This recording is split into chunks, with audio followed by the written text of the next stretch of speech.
안녕하십니까. 행정학 원론 23강입니다. 저는 고려대학교 윤성식입니다. 23강은 제5장 관리 조직론에서 제5절 조직 측면의 관리를 보겠습니다.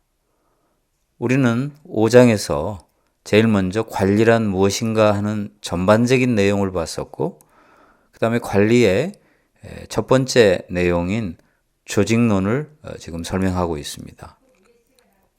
조직의 개념에 대해서 이야기했고, 조직 구조, 즉 조직을 어떻게 설계할 것인가에 대한 것을 공부했습니다.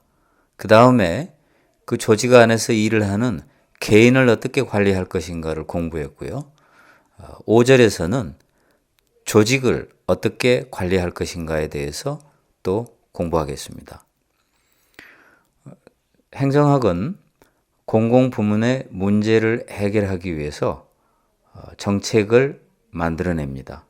그리고 그러한 정책을 집행하고 사후에 평가해서 원래 의도한 것을 달성했는지 확인하고 다시 또 잘못이 있으면 수정하고 또다시 정책을 집행하고 그러한 과정을 반복합니다. 공공부문의 문제를 해결한다는 것은 시장에 개입한다라는 뜻도 됩니다. 그래서 정책은 시장에 대한 개입입니다. 우리가 서로 원하는 것을 자유롭게 주고받을 수 있는 곳이 시장입니다. 만약 시장에서 자유롭게 주고받음으로써 국민의 욕구가 충족이 된다면 구태여 정부는 필요하지 않습니다. 그런데 시장에서 국민이 원하는 것을 충족하지 못할 때 우리는 정부를 만들었고 정부가 그 역할을 대신하는 것입니다. 따라서 시장에서 자유롭게 국민이 원하는 것을 충족할 수 있는데도 불구하고 정부가 개입하는 것은 일반적으로 옳지 않습니다. 따라서 시장이 할 수 없는 일을 정부는 정책, 즉 사업을 통해서 합니다. 우리는 반복해서 정책은 모호하기 때문에 구체적인 모습인 사업을 통해서 이해해야 한다고 강조했습니다. 이 말을 몇 번씩 강조해도 학생들이 4학년이 될 때까지 정책하고 사업을 별개로 생각하는 경우가 참 많습니다. 정책이란 참으로 모호합니다. 대북정책, 뭐가 대북정책입니까? 어떻게 해야지 대북정책이 잘 되는 걸까요? 이건 참 판단하기도 쉽지 않습니다. 그러나 남북 교류협력 사업, 뭔가 상당히 구체적이고 액수도 정확하고 그리고 어떻게 하면 성공이고 어떻게 하면 실패인 것에 대한 대략적인 아이디어도 얻을 수 있습니다. 또 대북 홍보 사업 그런 것도 예를 들면은 충분히 어떤 내용인지 액수는 얼마이고 어떻게 집행해야지 되는지에 대한 아이디어를 얻을 수 있습니다. 그렇다면 정책과 조직의 목표를 달성할 수 있는 최적 대안은 어떤 관계에 있을까요? 5장 앞부분에서 우리는 이 문제를 다시 설명했습니다. 조직은 어떤 목표를 가지고 있습니다. 예를 들면 교육부는 인재 육성이라는 목표를 가졌다고 우리가 가정하겠습니다. 교육부가 이런 목표를 가졌다면 결국은 목표 달성을 위한 최적 대안이 무엇인가 하는 것을 놓고 고민하게 됩니다. 인재 육성을 위해서는 뭘 해야 될까? 최근 교육부가 하고 있는 사업에 프라임 사업이라는 게 있습니다. 프라임 사업은 산업과 교육 현장이 연결되지 않았다라는 문제점 때문에 산업과 연계되게끔 대학에서 정원 조정을 하면 정부가 재정 지원을 하겠다는 것입니다. 즉, 더 수요가 많은 전공에 정원을 더 많이 배정하고 수요가 없는 전공에 정원을 적게 배정해서 산업계가 원하는 인재의 숫자만큼 대학에서 교육으로 배출해낼 수 있도록 하자는 것입니다.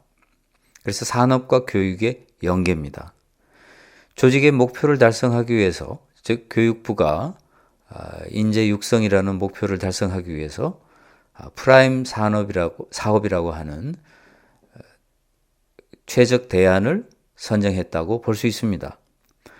그렇지만 이것은 공공부문의 문제를 해결하고자 하는 것과 일맥상통합니다. 왜냐하면 산업과 교육이 연계되지 못하는 것을 교육부가 보고 이 문제를 해결해야 되겠구나 하고 프라임 사업을 한다고 볼 수 있기 때문입니다. 따라서 관리의 측면에서 보면 조직의 목표를 달성하는 최적 대안의 선정이 프라임 사업이고, 정책의 측면에서 보면 공공부문의 문제를 해결하기 위한 최적 대안의 선정이 프라임 사업입니다. 우리는 사업을 할 때는 성과를 항상 지향해야 합니다. 즉 프라임 사업이 달성하고자 하는 목표를 달성하는 것, 그것은 효과성이고, 목표를 달성하더라도 최소의 비용으로 달성하는 게 좋습니다. 그것은 효율성입니다. 효과성과 효율성이 어떤 지향하는 바라고 할 수 있습니다. 우리는 효과성과 효율성을 합쳐서 성과라고 이야기합니다. 따라서 공공부문의 문제를 해결하기 위하여 최적 대안을 선정한다. 이것이 정책, 즉 사업이고, 조직의 목표를 달성하기 위하여 최적 대안을 선정한다. 이것이 정책, 곧 사업입니다. 그리고 이 사업은 성과를 반드시 내야 합니다. 즉 효과적, 효율적이어야 합니다. 성과를 내기 위해서는 여러 가지 중요한 요소가 있습니다. 예를 들면 리더십도 좋아야 되고 정책 결정을 잘해야 됩니다. 그렇지만 커뮤니케이션도 매우 중요합니다. 그래서 우리는 5절에서 먼저 조직 측면의 관리, 커뮤니케이션의 개념부터 설명하겠습니다. 첫 번째, 커뮤니케이션은 성과에 매우 중요한 요소입니다. 우리는 흔히 사람들 간에 문제가 있으면 이건 대화로 해결해야 돼, 이런 말을 많이 합니다. 조직의 많은 문제도 대화가 잘 되면 해결될 수 있는 경우가 많습니다. 커뮤니케이션은 성과에 매우 중요합니다. 두 번째, 관리자는 80% 이상의 시간을 커뮤니케이션에 소비한다고 합니다. 생각보다도 많은 시간을 커뮤니케이션에 소비하는 셈입니다. 우리는 아침에 출근해서 하루 종일 관리자가 뭘 하는지를 보면 알 수 있습니다. 윗자리로 갈수록 커뮤니케이션이 더욱더 중요해집니다. 어쩌면 하루 종일 하는 일이 그저 사람들 만나서 대화하는 게 아닌가 싶을 정도로 커뮤니케이션의 비중이 절대적인 비율을 차지합니다. 세 번째, 커뮤니케이션은 여러 가지 형태로 이루어지는데요. 대면 대화가 60%로 제일 많다고 합니다. 이것은 물론 하나의 연구지만 우리에게 시사하는 바가 큽니다. 즉 거의 대부분의 커뮤니케이션은 서로 만나서 얼굴을 보고 이루어진다는 것이죠. 책상에서 읽고 쓰고 하는 것이 그 다음 비중으로 많은데요. 책상에서 읽고 쓰는 것은 혼자 하기 때문에 커뮤니케이션이 아니지 않는가 이렇게 생각하기 쉬운데, 책상에서 읽는다는 것은 남이 말한 것, 남이 쓴 것을 읽는 것이고, 또 자기가 뭔가를 써서 전달하면 그것은 이미 서로 커뮤니케이션이 이루어지는 것, 즉 대화가 이루어지는 것이라고 볼 수 있습니다. 네 번째, 커뮤니케이션에 대한 연구에 말과 음성과 얼굴 표정이 차지하는 비중을 조사한 게 있습니다. 말이 커뮤니케이션에서 차지하는 비중은 7%밖에 되지 않는다고 합니다. 여기서 말이란 내용을 말합니다. 대화의 내용을.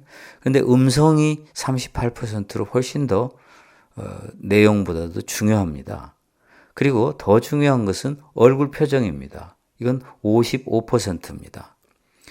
혹시 전화를 할 때 만나서 이야기하는 것과 달리 답답함을 느꼈을 경우가 많습니다. 이것은 얼굴 표정을 보지 못하기 때문에 절반의 커뮤니케이션이 상실되는 것입니다. 얼굴을 보지 않고 이야기할 때 상대가 이 말에 뭔가 기분이 나빴나 하고 의아해하는데 말 끝에 상대가 아주 기분 좋은 표현을 하면 그게 아니었구나라고 느끼게 됩니다. 근데 얼굴을 보고 있으면 기분이 좋은지 나쁜지는 금방 알아차릴 수 있습니다. 미국에서 일하고 있던 어떤 의사가 그런 말을 했습니다. 자기는 영어가 부족해서 환자가 연락을 하거나 간호사가 병실에서 전화를 하면 현장으로 간다는 겁니다. 미국 의사들은 전화로 많이 해결을 하지만 자기는 전화로 하면 의사 전달에 매우 애를 먹기 때문에 현장에 달려가서 얼굴 표정을 보면서 대화를 하면 훨씬 더 쉽기 때문에 자기는 현장으로 달려간다고 그렇게 이야기를 합니다. 우리는 전화를 하면 얼굴 표정으로 인한 55%의 커뮤니케이션을 상실합니다. 글로 쓰면 얼굴 표정 55%가 상실되지만 음성 38%가 상실됩니다. 따라서 글로 하는 것은 매우 제약적인 커뮤니케이션이라고 말할 수 있습니다. 7%밖에 안 되기 때문입니다. 그래서 이메일로 하면, 카톡으로 하면 오해가 생길 것도 만나서 이야기하면 오해가 안 생길 수도 있는 것입니다. 우리는 조직관리 측면에서 지금 커뮤니케이션을 보고 있는데요.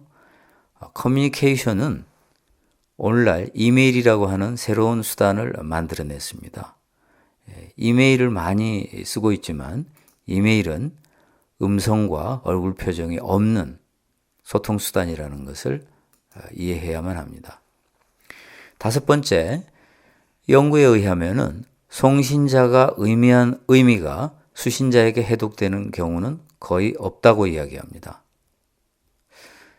제가 처음 이 내용을 접했을 때는 다소 과장이 많은 거 아닌가 그런 생각을 했습니다.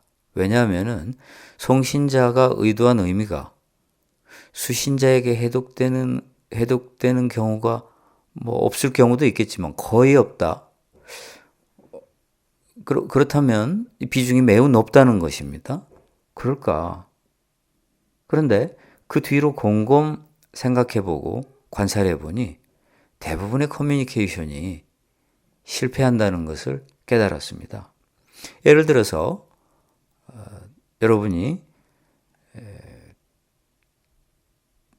데이트할 때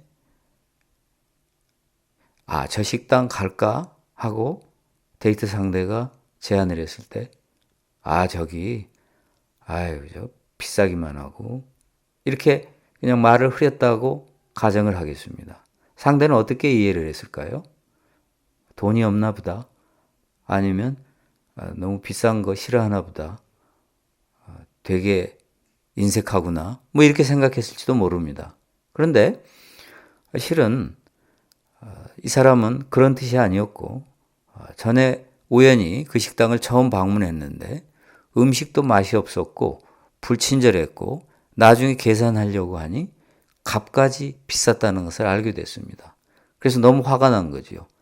음식도 맛이 없고 불친절하고 게다가 값까지 비싸. 제일 화가 난 게 이제 값까지 비싼 거지요.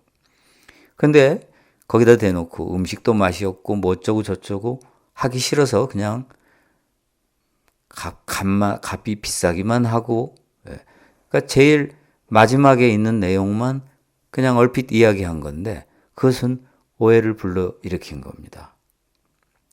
그런 경우는 참 많습니다. 예를 들어서 자기는 어떤 사람을 보고 그 사람 키 170이야 라고 이야기했습니다.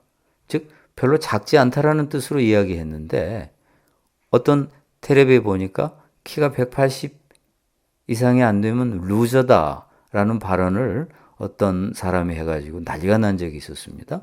그 사람의 기준으로 볼 때는 그 사람 키 170이야 하면 작네라고 생각할 수 있을 겁니다. 그러니까 사람에 따라서는 똑같은 객관적인 170이라고 하는 사실, 누구나 다 그 사람 키는 170이다 라고 하는 건데 전혀 다르게 이걸 받아들일 수 있는 것입니다. 그 사람 키 170이야. 즉 그렇게 작은 건 아니다 라는 뜻으로, 즉 160대가 아니다, 169도 아니고 그래도 적어도 170은 된다라는 뜻인데 딴 사람은 170이야 하면 아이고 이거 평균도 안 되네, 작네, 뭐 이렇게 해석할 수도 있는 것입니다. 그렇다고 일일이 충분히 커뮤니케이션을 할 때 설명할 수는 없습니다. 예를 들면 저 식당 어때? 라고 이야기했을 때 내가 저기 갔었는데 뭘 시켰는데 맛이 되게 없더라. 그리고 종업원이 뭐 와서 불친절하고 뭘 갖다 달라고 했는데 끝끝내 안 갖다 주고, 그런데 계산하려고 보니까 우리 동네에서 먹던 것보다 2배나 더 비싸더라. 이렇게 복잡하게 설명을 하면 오해는 줄어듭니다. 그러나 우리가 바쁜데 또 여러 가지 이유로 그렇게 자세하게 매사를 설명하면서 살지는 않습니다. 그러다 보니까 송신자가 의미한 의미가 수신자에게 해독되는 경우는 거의 없다고 합니다. 6번째, 커뮤니케이션에 관해서는 나폴레옹의 사례가 우리에게 시사하는 바가 큽니다. 나폴레옹은 자신의 참모 중에 매우 무능한 사람을 두고 모든 지시사항을 그 참모에게 들려줬다고 합니다. 그 참모가 이해하면 모든 사람이 이해할 수 있겠구나 라고 생각한 것입니다. 나폴레옹은 참으로 영웅인 것 같습니다. 이렇게 성과에 영향을 미치는 커뮤니케이션까지 신경을 쓸 정도니까 나폴레옹이 전쟁에서 승승장구하고 프랑스를 잘 통치한 것이 아니었나, 그런 생각이 듭니다. 우리는 가끔 뉴스가 중학교 2학년 수준을 대상으로 한다는 말을 듣습니다. 뉴스는 중학교 1학년이나 2학년 수준에 맞춰져 있다. 왜냐하면 그래야만 대다수의 국민들이 다 이해할 수 있다. 어떻게 보면 상당히 국민을 무시하는 것 같아서 기분 나쁘기도 하지만 생각보다도 사람들은 커뮤니케이션에 있어서 유능하지 못합니다. 그래서 윗사람의 지시사항이 잘못 이해되는 경우가 매우 많습니다. 그래서 송신자가 의미한 것이 수신자에게 해독되는 경우가 매우 드물기 때문에 송신자가 정말 중요한 것이라고 생각되면 대부분의 사람들에게 들려주고 그리고 제대로 전달됐는가를 확인해야 할 것입니다.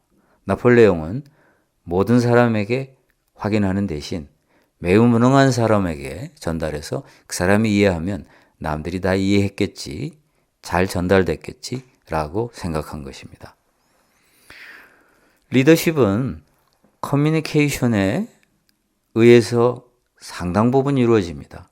왜냐하면 리더십을 뒤에 가서 설명을 하겠습니다마는 남에게 영향을 미치는 능력이다, 이렇게 정의하기도 합니다. 리더십을 정의하는 방법이 여러 가지가 있지만 남에게 영향을 미치는 능력이라고 이해한다면 커뮤니케이션이란 말로 타인의 행동에 영향을 미칠 수 있는 매우 중요한 수단입니다. 따라서 생각을 간단하게 문장으로 정리하는 능력, 사례를 제시함으로써, 즉 요즘은 스토리텔링을 강조합니다. 쉽게 이해시키는 능력. 이런 것들은 리더십에 있어서 정말 필수적입니다. 그래서 리더는 말을 잘해야 한다, 이렇게 이야기하는데 말을 잘한다는 것은 달변을 이야기한다기보다 남을 설득하고 자신의 생각을 명료하게 전달하고 남에게 영향을 미칠 수 있는 것, 그것을 말하는 것입니다. 8번째, 커뮤니케이션에서는 구두 커뮤니케이션과 문서 커뮤니케이션이 있습니다. 구두 커뮤니케이션은 즉각성이라는 것이 특징입니다. 예를 들면 그 앞에다 대놓고 말을 하기 때문에 뭐든지 즉각 전달되고 반응도 즉각입니다. 나중에 생각해보고 말할 수가 없기 때문에 즉각성이 특징인데 얼굴을 맞대고 있으면서 대화를 하다 보면 나중에는 되돌리기 어려울 경우가 있습니다. 뱉은 말을 회수할 수가 없는 것입니다. 문서 커뮤니케이션은 이러한 문제점은 없습니다. 그러나 시간이 많이 걸리고 상호작용이나 즉각적인 피드백이 쉽지 않습니다. 따라서 관리자들은 대개 구두를 통해서 말을 하기 마련입니다.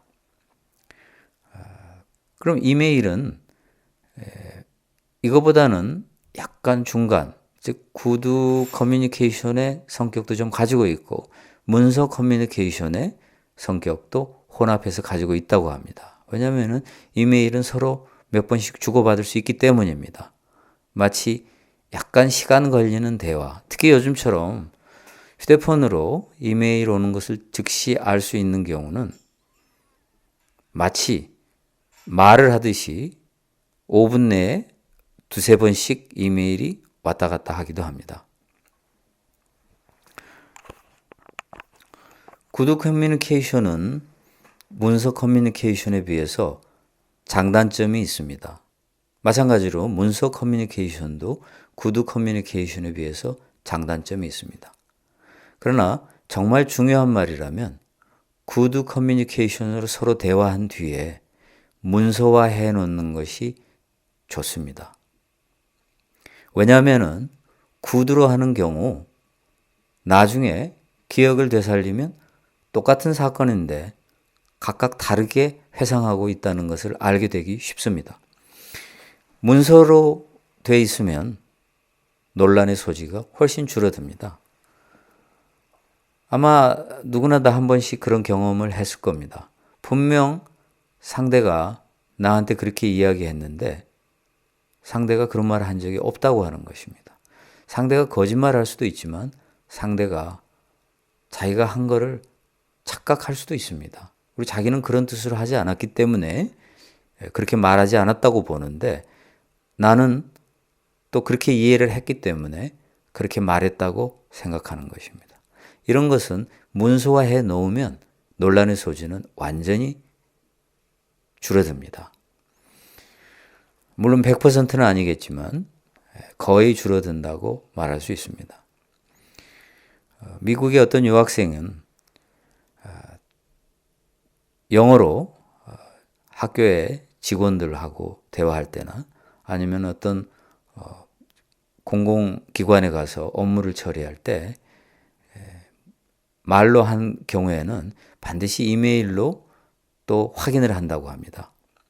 예를 들면은 아까 너를 만나서 이야기를 했는데 그건 이렇게 이해하면 되느냐, 며칠까지 뭐 어떻게 해서 보내면 되는 거지 라고 다시 확인하는 듯 하면서 이메일로 증거를 남겨놓는다는 것입니다. 왜냐하면은 자기가 몇 번 겪었는데 분명히 상대가 그렇게 이야기를 해놓고서는 나중에 그런 적 없다. 네 영어가 부족해서 너 잘못 알아들은 거 아니냐. 그렇다는 겁니다. 그래서 자기가 이메일로 증거를 남긴 뒤에는 그런 문제가 다 없어졌답니다. 왜냐하면 상대가 나 그런 말 한 적 없다 하면은 뭐 이메일로 당장 증거가 있으니까요. 어떤 경우는 그런 경우도 있다고 합니다. 이메일로 증거를 제시를 했더니 상대가 막 화를 내더랍니다. 뭐 이메일이 어찌됐건 뭐 어쩌고 저쩌고 하면서 억지를 부리더라는 거죠. 그렇지만 그런 경우는 만약 갈등이 생기거나 제3자의 판단을 필요로 할 때는 매우 중요한 증빙이 되는 것입니다. 그렇기 때문에 오늘날 현대적인 의미의 행정이란 구두 커뮤니케이션으로 커뮤니케이션의 효과성은 최대한 높이고 그리고 논란과 갈등의 소지를 없애고 명료하게 하기 위해서는 반드시 문서화하는 것이 중요합니다. 그래서 학과 회의를 하고 나면 학과 회의의 내용을 문서로 정리해서 모든 구성원에게 돌리고 이게 우리가 결의한 것이다.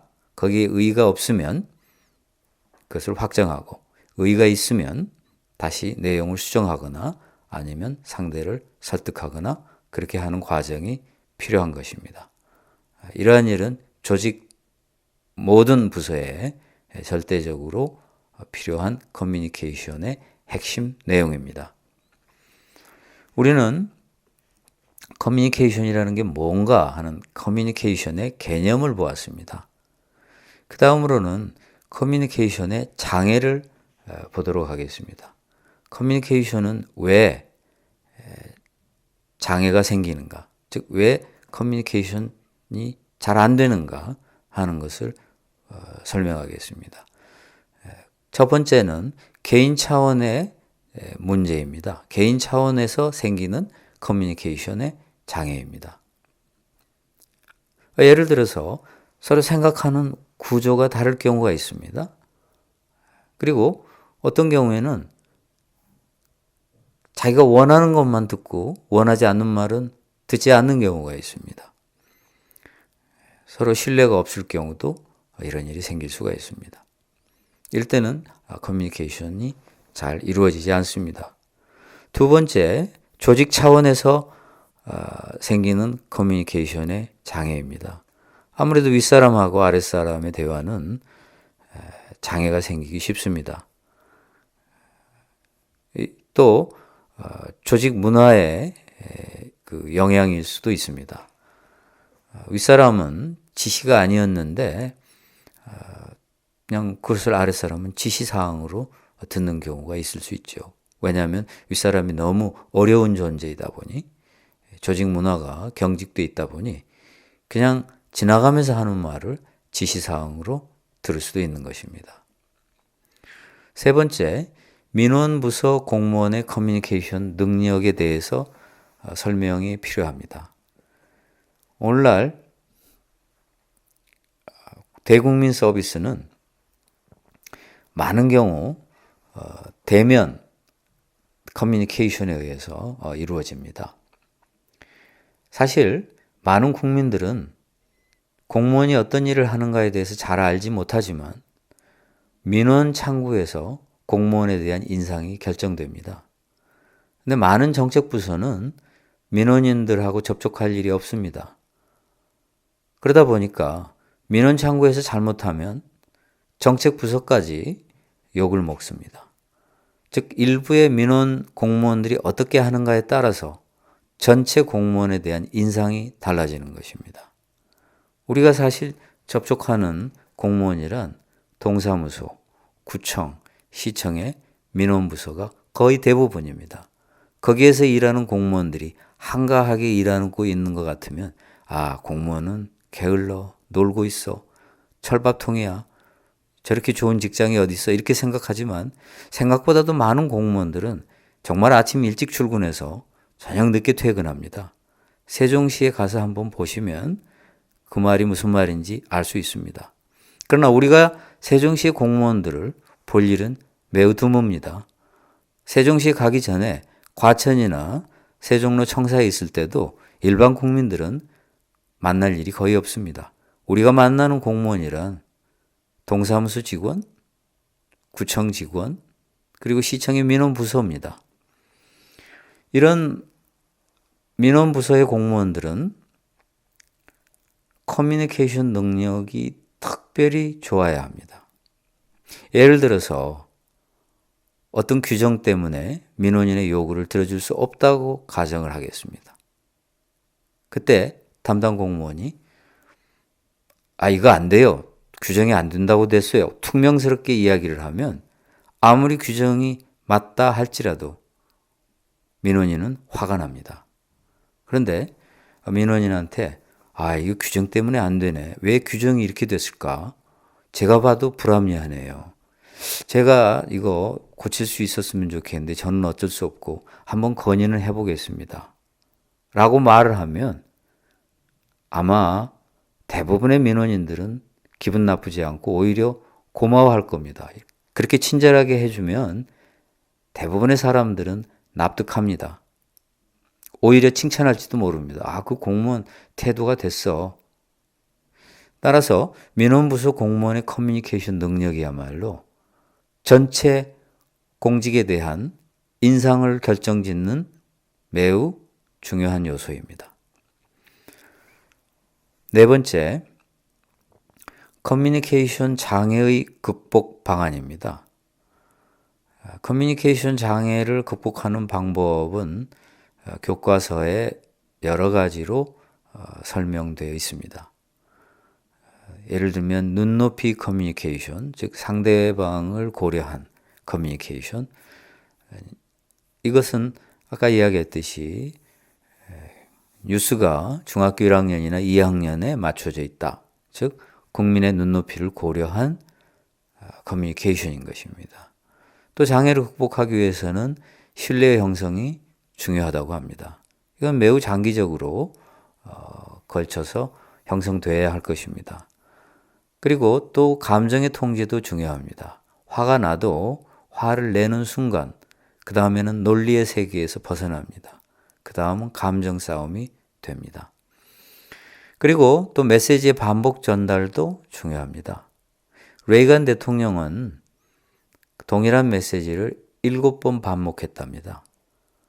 레이건 대통령은 Great Communicator라고 하는 별명이 있었습니다. 즉 커뮤니케이션에 있어서 가장 뛰어난 사람이라는 별명이 있을 정도로 말을 잘했습니다. 재임 기간에 지지율이 기록적인 수치를 기록했습니다. 대단한 대통령입니다. 물론 대통령을 그만둔 뒤에는 요즘 평가는 좋지 않습니다만은 재임 기간의 높은 인기에 상당 부분은 커뮤니케이션 능력에 달려 있었습니다. 레이건 대통령이야말로 커뮤니케이션에 있어서 가장 성공한 대통령 중에 하나입니다. 레이건 대통령은 언젠가 참모에게 그렇게 이야기했답니다.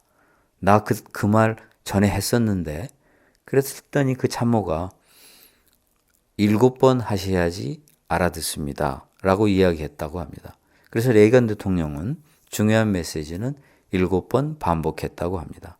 여러분은 7번씩이나 하고 의아해하겠지만 실제로 정말 반복하지 않으면 잘 전달되지 않는 경우가 많습니다. 반복할 때 매번 다른 형식으로 반복되기 때문에 사실 반복이라기보다는 약간씩 새로운 내용이 들어가는 것입니다. 그리고 경청의 기술도 중요합니다. 잘 말하는 것보다도 잘 듣는 게 중요하다고 하는 말이 있습니다. 커뮤니케이션의 40%는 듣는 것에 소요된다고 합니다. 상대방의 말을 잘 들어서 이해를 해야만 내 말이 효과가 있는 것입니다. 그리고 장애를 또 극복하는 또 중요한 방법은 바쁠 경우 이메일을 활용하는 것, 첨단 통신 기술의 대표적인 사례입니다. 그리고 또 장애를 극복하는 방법으로는 비공식 커뮤니케이션을 활용하는 방법이 있습니다. 공식 커뮤니케이션이 한계가 있기 때문에 비공식 커뮤니케이션도 잘 활용해야 한다는 뜻입니다. 예를 들어서 소문의 4분의 3은 정확한 정보라는 연구가 있습니다. 비공식 커뮤니케이션이 상당히 유용하다는 것을 보여주는 사례입니다. 우리는 지금까지 커뮤니케이션이 무언가 하는 개념을 봤었고 커뮤니케이션 장애를 봤습니다. 다음에 커뮤니케이션하고 매우 밀접하게 연결되어 있는 갈등 관리를 보겠습니다. 갈등 관리는 결국은 해결하려면 커뮤니케이션이 중요한 역할을 합니다. 따라서 커뮤니케이션과 갈등은 상당히 밀접한 관련이 있다고 볼 수가 있습니다. 그래서 조직 측면의 관리에 있어서 커뮤니케이션 다음으로 갈등 관리가 중요합니다. 여러분이 리더라면 조직 내에 있는 갈등을 잘 해결할 수 있는 사람이 되어야 합니다. 첫째, 갈등 관리는 경영자의 시간의 20%를 차지한다고 합니다. 시간의 20%를 차지하지만 때로는 갈등 때문에 조직이 망가질 수도 있습니다. 그러므로 관리자의 갈등 관리 능력은 그 어느 때보다 중요합니다. 두 번째, 요구사항의 만족보다 불만사항의 해소가 더 어렵다는 연구 결과가 있습니다. 그러므로 뭘 원하는가 하는 것을 먼저 하기 전에 사람들의 불만부터 없애는 것, 그것이 중요합니다. 셋째, 적정 갈등이 조직에 오히려 좋다고 합니다. 갈등이 없으면 이것은 무관심과 냉담을 의미할 수도 있다고 합니다. 지나친 갈등은 문제지만 적정 갈등은 조직에 건강하다, 즉 조직의 성과에 좋다고 말을 합니다. 네 번째, 브라질 문드루크족의 사례는 갈등에 대한 상당한 통찰력을 우리에게 제공합니다. 어떤 문화나 어떤 사회 구조는 때로는 폭력적이고 공격적인 행태로 행동하게 하는 경향을 갖게 한답니다. 우리는 이런 사회가 되면 안 되겠지요. 사회가 폭력적이고 공격적인 행태로 흐르게 되면 안 됩니다. 브라질 열대우림에 사는 문드루크 쪽의 연구 사례에서 보면은 그 사람들이 하는 전쟁은 어떤 물질적인 이익을 얻고자 하는 그런 목적이 아니고 폭력을 억제하는 경직된 사회에서의 긴장을 풀어주는데 기여한다고 합니다. 그래서 여기서는 오히려 갈등이 좋은 역할을 하는 거죠. 그러니까 말하자면 적의감을 표출함으로써, 즉 전쟁을 통해서 뭔가 해소하는, 그래야만이 존속이 된다는 것입니다. 사실 이런 방식으로 해소하는 것은 분명 문제가 있지만 이미 사회가 그렇게 돼 있으면 오히려 전쟁이 어떤 좋은 역할을 한다. 참으로 역설적이지 않을 수가 없습니다. 그래서 우리 사회는 이렇게 되면 안 됩니다. 전쟁을 통해서, 갈등을 통해서, 폭력이나 공격적인 행태를 통해서 우리의 억압된 긴장을 푸는 이런 사회가 돼서는 안 된다는 것입니다. 다음으로 갈등의 유형에 대해서 보겠습니다. 첫 번째는 생산적 갈등과 소비적 갈등입니다. 생산적 갈등이란 문자 그대로 생산적인 측면이 있기 때문에 좋다라는 뜻입니다. 예를 들어서 누군가가 새로운 제안을 했을 때 그 새로운 제안이 타인과 갈등을 초래할 수도 있습니다. 그러나 그러한 새로운 아이디어가 갈등을 뛰어넘고 좋은 대안으로 정착이 되면, 즉 채택이 되면 조직에 매우 유용합니다. 따라서 이것은 생산적 갈등입니다. 그런가 하면 계속 존속하는 두 개의 집단이 끊임없이 싸우는 것, 이것은 소비적 갈등입니다. 두 번째, 수직적 갈등과 수평적 갈등이 있습니다. 수직적 갈등이란 위아래의 갈등을 말합니다. 예를 들면 권한으로 인한 갈등, 또 업무량으로 인한 갈등, 업무량이 너무 많거나 근무 조건에 따른 갈등, 보수를 더 많이 주고 적게 주는 것에 따른 갈등, 이런 것들이 수직적 갈등입니다. 수평적 갈등은 분업으로 인한 것, 즉 업무가 A 업무를 하기 때문에 B 업무를 하기 때문에, 또 이 업무가 서로 의존해 있기 때문에 의존한 업무는 갈등을 겪기 쉽습니다. 이런 것들이 수직적 갈등입니다. 수평적 갈등입니다. 세 번째는 개인 간 갈등과 집단 간 갈등을 들 수 있습니다. 문자 그대로 개인 간 갈등은 개별 사람과 사람 사이의 갈등인데 주로 가치가 다르거나 목표가 다르거나 그럴 때 발생합니다. 그렇지만 무엇보다도 결국은 자기가 추구하는 이익이 다르기 때문에 갈등이 발생할 수 있습니다. 집단 간 갈등은 어떤 다른 업무를 취급하는 그러한 영역이 다르기 때문에 생기는 갈등이라고 볼 수 있습니다. 이럴 경우도 결국은 그 집단의 이익이 서로 충돌해서 갈등이 생기는 경우가 많습니다. 그 다음으로 갈등 요인에 대해서 보겠습니다. 첫 번째, 분업 구조로 인한 갈등 요인이 있습니다. 예를 들면 업무가 다르기 때문에 생기는 갈등이 있습니다. 또 분업 중에는 개성과 참모의 갈등이 있을 수도 있습니다.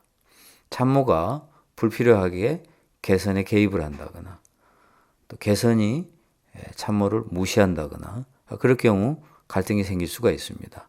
개선과 참모의 구별에 대해서는 앞에서 이미 설명을 했습니다. 이해가 되지 않는다면 앞으로 돌아가서 복습하기 바랍니다. 두 번째, 자원의 희소성도 갈등의 요인입니다. 더 이상의 설명이 필요 없습니다. 예를 들어서 예산이 부족하다, 서로 많이 가지려고 싸우게 되면 갈등 요인이 될 것입니다. 세 번째, 업무의 상호 의존성입니다. 우리는 앞에서 수평적 갈등이 업무가 상호 의존됐을 때 일어난다고 이야기했습니다. 갈등 요인은 업무가 상호 의존될 때 대체로 많이 일어납니다. 아무런 관계가 없는 사이에는 갈등이 일어날 경우가 거의 없습니다. 네 번째, 개인의 특성입니다. 어떤 사람은 항상 싸움만 합니다. 항상 전투적입니다. 항상 부정적입니다. 항상 말썽을 일으킵니다. 어떤 경우가 있는가 하면 너무나 말썽을 일으키는 직원을 어떤 부서에 인사 발령을 냈습니다. 그러자 그 부서에서 연락이 왔습니다. 본부로. 그 사람 대신 딴 사람을 보내달라. 그 사람은 너무나 문제가 많은 사람이다. 그랬더니 본부에서 그래도 이미 인사가 다 확정돼서 달리 보낼 사람이 없다. 정 그렇다면 이 다음 인사 때 반영하겠다 했더니 그 부서에서 정말 그 사람을 꼭 보내야 한다면 우리가 인원을 차라리 안 받겠다. 그 사람 한 사람 없는 게 낫지. 그 사람이 있으면 우리 조직은 너무나 많은 피해를 본다. 그렇게 나온 경우도 있습니다. 이건 실제 사례입니다. 이런 사람이 조직에 있습니다. 이런 사람은 끊임없이 갈등을 만들어냅니다. 다음으로 갈등 관리의 전략을 보겠습니다. 그럼 어떻게 갈등 관리를 하면 좋을까요? 첫 번째는 잠재적 갈등의 예방입니다. 예를 들면 이것은 사전적인 조치에 해당하는데요. 미리 갈등이 생기기 전에 예방하는 것입니다. 서로 인사 교류를 한다거나 교육을 시킨다거나 예산이 더 많으면 아무래도 덜 싸우게 됩니다. 왜냐하면 한정된 자원을 놓고 서로 다투기 때문입니다. 인사 교류는 대한민국에서도 시도 전적이 있습니다. 건설 쪽은 항상 뭔가 건설하려고 하면 환경 파괴다 해가지고 환경부에서 발목을 잡는다고 불평합니다. 환경부는 건설부가 환경은 생각하지도 않고 마구잡이로 파헤친다고 불평을 합니다. 그래서 이 두 부처가 항상 싸웁니다. 그러다 보니까 대한민국에서 실제로 건설부의 해당 부서의 국장과 환경부의 해당 부서의 국장을 막 교환해서 인사 교류를 한 적이 있었습니다. 이러한 것은 잠재적 갈등의 예방 전략이라고 볼 수 있습니다. 두 번째, 표면적 갈등의 해결입니다.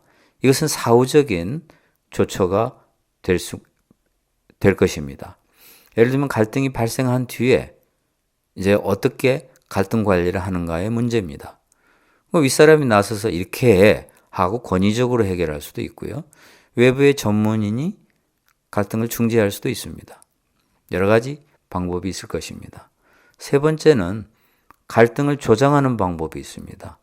즉, 갈등이란 적정량의 갈등은 성과에 좋다. 앞에서 설명했습니다. 예를 들어서 공직의 민간 부문이나 어떤 기업에서 일한 전문가를 채용하는 경우가 있습니다. 이럴 경우에는 분명 들어오면 조직에 갈등을 일으킵니다. 실제로 심각한 갈등을 일으킨 적도 있습니다. 그러한 갈등을 통해서 조직의 문제점도 드러나고 또 상호 배우게 되는 것입니다. 그러면 갈등 해결 방안은 뭐가 있을까요? 아까는 갈등 관리의 전략이었습니다. 즉 사전적으로 조치를 취하는 전략, 사후적으로 조치를 취하는 전략, 갈등을 조장해보는 전략. 보다 더 구체적으로 이제는 갈등 해결 방안에 대해서 설명하겠습니다. 갈등에는 첫째, 일방향적 대처로 해결하는 것과 쌍방향적 대처로 해결하는 방법이 있습니다. 예를 들어서 소송을 한다거나 기자회견을 한다든가 어떤 규범을 적용한다든가 법에 이렇게 돼 있어. 이건 반드시 지켜야 돼. 라고 함으로써 해결하는 그게 일방향적인 대처죠. 그런가 하면 커뮤니케이션을 한다거나 협상을 한다거나 중재를 한다든가 이것은 쌍방향적 대처입니다. 두 번째, 갈등 증상 해결이 아닌 갈등 원인 해결이 필요합니다. 우리는 흔히 증상을 놓고 그걸 해결하려고 합니다. 그러나 진정한 원인을 제거하지 않으면 갈등은 끊임없이 반복됩니다. 물론 갈등의 진정한 원인을 파악하기가 어려워서 그럴 수도 있지만 그러나 그렇다고 해서 증상만 치료하면 문제는 해결되지 않습니다. 또 전문가들을 동원해서 문제를 해결하려고 하면 특정 갈등에 대한 이해만을 가지고 있지 전체를 보는 능력이 결여된 경우가 많습니다. 그래서 그 전문가에게 갈등 해결을 의존하면 필연적으로 증상 치유에 치우치게 됩니다. 그래서 세 번째, 사회 전체의 관점에서 접근하는 것이 필요합니다. 왜냐하면 대개 갈등의 원인을 찾다 보면 한두 가지 요소에 의해서 갈등이 생긴 것이 아니라는 걸 알게 됩니다. 그러면 사회 전체를 바꾸는으로써 갈등을 해결하는 것이 비록 시간은 더 오래 걸리고 어려울지라도 증상만 놓고 반복하는 것보다는 훨씬 더 낫습니다. 따라서 사회 전체의 관점에서 접근하는 것이 더 실용적이고 비용 효과적이라고 이야기합니다. 예를 들어서 미국의 흑백 갈등, 사회 전체의 많은 부분이 바뀌어야지 한두 가지가 바뀐다고 달라질 수는 없습니다. 그런데 증상만 놓고 자꾸 대처하면 문제는 절대 해결되지 않습니다. 네 번째, 사회 전체의 관점에서 접근해야 되는 갈등 중에 가장 대표적인 것이 뿌리 깊은 갈등입니다. 예를 들어서 인간과 집단의 존재론적 욕구가 있습니다. 이러한 존재론적 욕구가 좌절되면 이것은 뿌리 깊은 갈등으로 전환됩니다. 예를 들어서 어떤 인간의 존엄성에 대한 욕구, 아이덴티티, 인정받고 싶은 욕구, 자유를 누리고 싶은 욕구, 이러한 것들이 만약에 좌절되면 아주 심각한 갈등이 되는 것입니다. 대표적인 것이 흑백 갈등이지요. 흑인은 어떤 존엄성에 대한 것, 아이덴티티에 대한 것, 인정받지 못하는 것, 이런 것들로 인해서 좌절된 집단입니다. 이러한 뿌리 깊은 갈등은 사회 제도가 바뀌어야 된다고 이야기합니다. 즉 인간의 기본 욕구 충족을 위한, 즉 아이덴티티나 인정받고 싶은 욕구, 자율, 존엄성 이러한 것들을 충족하기 위한 인간 발전이 가능한 제도로 바뀌어야 한다. 그래서 이렇게 되지 않으면은 결코 뿌리 깊은 갈등은 해소되지 않는다. 사회 제도가 바뀌어야 되는 것이죠.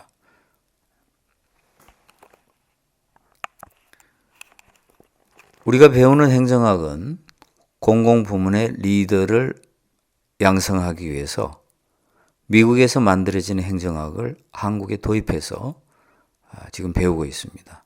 아직 한국적 행정학이 충분히 발전하지 못했기 때문에 우리는 사실 수입 행정학을 배우고 있다는 자조적인 비판도 나오고 있습니다. 그럼에도 불구하고 점점 한국적 행정학이 조금씩 만족스럽지는 못하지만 발전하고 있습니다. 한국적 행정학도 그렇고 미국적 행정학도 그렇고 초점은 공공부문의 리더에 맞추어져 있습니다. 여러분이 만약에 공공부문의 리더라면 변화 관리는 어떻게 해야 될까요? 변화 관리야말로 조직 측면의 관리에서 또 중요한 내용입니다. 조직을 잘 관리하려면 커뮤니케이션도 잘해야 되고 갈등 관리도 잘해야 되지만 변화 관리도 잘해야 합니다. 첫째, 오늘날은 사람들이 불확실성의 시대라고 이야기합니다. 사회과학에서는 불확실성을 복잡성 더하기 변화로 봅니다. 따라서 복잡할수록 불확실성이 높다고 봅니다. 변화가 심할수록 불확실성이 높습니다. 이러한 시대에는 변화 관리가 참으로 중요합니다. 변화 관리를 잘해야만 행정학이 추구하는 효과성과 효율성, 이것이 성과를 거둘 것이기 때문입니다. 두 번째, 변화 관리에서 오늘날의 핵심은 변화 그 자체만으로 의미가 있다는 것입니다. 세상이 부단히 변하고 있는데 오랫동안 아무것도 변하지 않았다. 그랬을 때, 이 조직은 변할 이유가 하나도 없어. 모든 게 너무 잘 되고 있어. 이건 아닐 것입니다. 세상이 빠르게 변하면 그에 맞춰서 조직도 빠르게 변화해야 합니다. 그래서 변화 그 자체만으로도 의미가 있다. 우리는 자기가 소속한 조직에 대해서 되물어봐야 합니다. 내가 소속한 조직, 즉 내가 이끌고 있는 조직, 지난 몇 년 동안 뭐가 변했을까? 만약 아무것도 변한 게 없다면 그 자체만으로 문제가 있다고 인식해야 합니다. 세 번째, 변화는 반드시 저항을 유발합니다. 변화에 대한 저항은 개인 차원과 조직 차원과 환경 차원으로 나누어 볼 수 있습니다. 사실 개인 차원의 변화에 대한 저항은 우리가 쉽게 이해할 수 있습니다. 일단 사람들은 습관적으로 변화를 싫어합니다. 본능적으로 싫어합니다. 재미있는 연구를 했는데요. 어떤 변화로 인해서 50%는 이익을 보고 50%는 손해를 보는 그런 변화를 하나 끄집어내서 실험을 했습니다. 그랬더니 거의 대부분의 사람들이 반대를 합니다. 자기한테 이익이 됨에도 불구하고 이익을 제대로 보지 못하거나 아니면 이익이 있다 하더라도 또 걱정되는 것이 많겠죠. 그러다 보니까 반대를 하는 시각이 훨씬 더 많다. 그래서 어떤 개인적인 피해 때문에 여러 가지 이유로 인해서 개인 차원의 저항이 많습니다. 두 번째로는 그 조직 차원의 저항도 많이 생길 수가 있습니다. 또 조직 차원의 저항은 예를 들어서 변화로 인해서 어떤 조직이 손해를 보는 경우가 있습니다. 네, 그럴 경우 조직 차원의 저항이 생길 수가 있습니다. 세 번째, 환경 차원에서 저항이 생길 수도 있습니다. 교과서에서는 공공인력을 줄이려고 하는 계획을 세웠는데 청년 실업의 증가로 저항에 직면했다라는 사례를 들고 있습니다. 환경의 변화로 인한 그 저항도 많이 있습니다. 네 번째, 변화 관리 전략에 대해서 설명하겠습니다. 변화 관리를 하려면 뭐가 필요할까요? 만약 변화 관리를 하고 싶다면 첫 번째, 최고 정책 결정자 및 환경의 지지가 필요하다고 말합니다. 대통령이 지지하지 않으면 예를 들면 교육부의 변화는 불가능합니다. 또 교육부 장관의 지지가 없으면 교육부 내부의 변화도 불가능합니다. 뿐만이 아니라 환경의 지지도 확보되어야 합니다. 공공부문의 환경이란 여러 가지가 있습니다. 우리는 행정학은 정부 부처에 대해서 주로 연구합니다. 정부 부처에 있어서는 국회도 환경에 해당합니다. 국회가 반대하는 변화 쉽지 않습니다. 국민도 환경에 해당합니다. 국민이 싫어하는 변화 쉽지 않습니다. 시민단체가 결사적으로 반대하는 변화 쉽지 않습니다.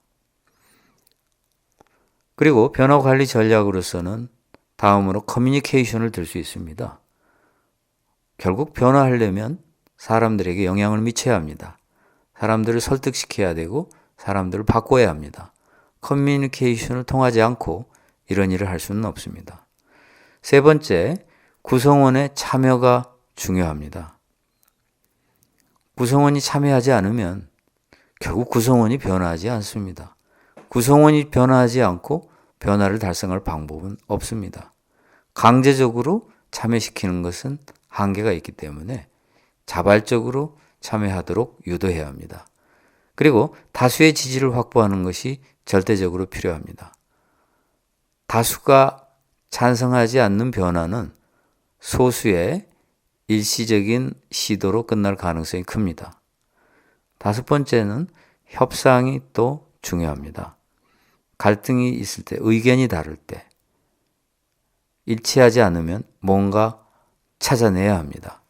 변화란 참으로 어려운 일입니다.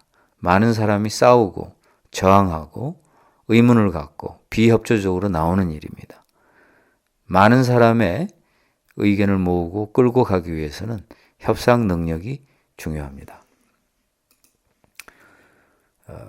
우리는 코터라는 학자가 8단계 변화 관리 모형을 주장했는데 이것을 공부하면 변화 관리에 대한 내용을 좀 더 잘 이해할 수 있으리라 생각합니다. 코터가 이야기하는 8단계 변화 관리 모형의 첫 번째는 위기감 조성입니다. 리더가 만약에 변화를 시도하고 싶다면 조직 내에 위기감을 조성하는 것이 좋다라는 뜻입니다. 어떤 리더는 그 조직에 대한 외부의 비판이 얼마나 날카로운가 하는 것을 짧은 동영상으로 만들었다고 합니다. 즉, 화면에 얼굴을 가리고 외부 사람들이 신랄하게 이 조직에 대해서 비판하는 것이죠. 그걸 구성원에게 보여주었더니 구성원들이 충격을 받습니다. 왜냐하면 일부 내용은 알고 있었지만 너무나 적나라하게 자신들의 문제점을 공격하는 것에 놀란 것입니다. 이러한 위기감이 조성이 되면 변화의 시작이 됐다고 볼 수 있습니다. 두 번째는 변화 추진팀을 구축하는 것입니다. 이것은 변화 선도자라고 이야기를 합니다. 변화 선도자는 change agent 이렇게 말합니다. change agent는 변화를 추진하는 소수 정예 부대라고 말할 수 있습니다. 리더는 이러한 사람들을 잘 골라야 합니다. 이러한 사람을 발견해내지 못하면 변화는 실패합니다. 이 사람들이 주도가 돼서 변화의 당위성을 이야기하고 부정적인 의견을 긍정적인 의견으로 바꿀 수 있습니다. 세 번째는 비전을 개발합니다.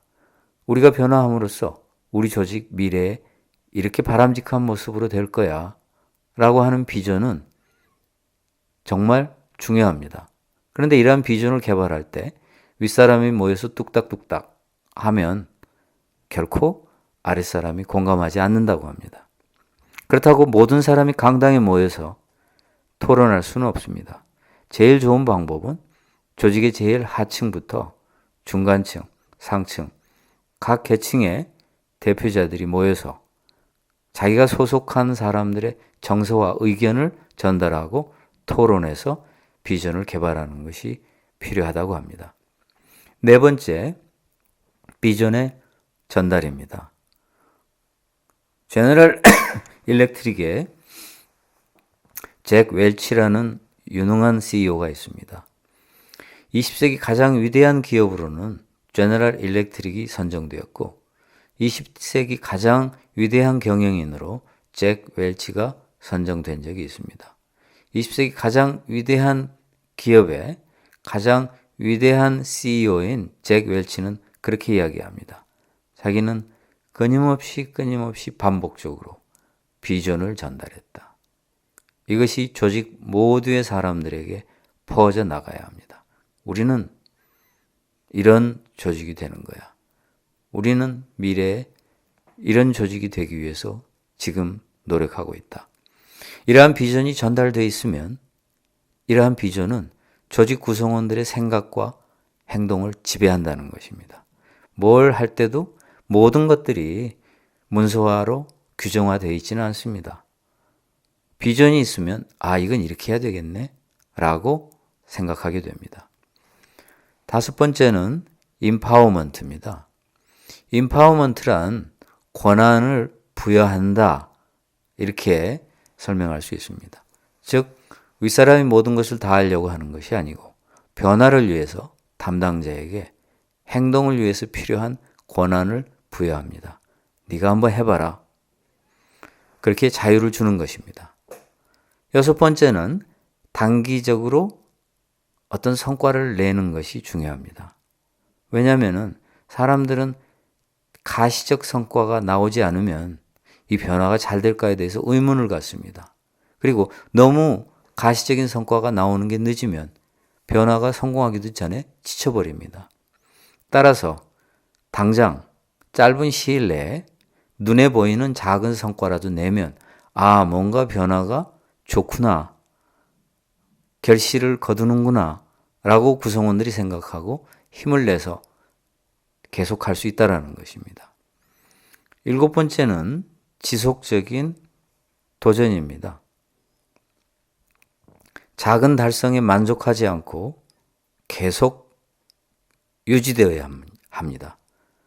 따라서 변화의 물결을 지속적으로 전파하는 것이 필요하고 속도를 늦추지 않는 것이 중요합니다. 여덟 번째, 변화의 제도화입니다. 변화가 제도화되지 않으면, 즉 조직 문화로 정착되지 않으면 일과성으로 끝나게 됩니다. 이상으로 행정학 원론 23강을 마치겠습니다. 저는 고려대학교 윤성식입니다. 감사합니다.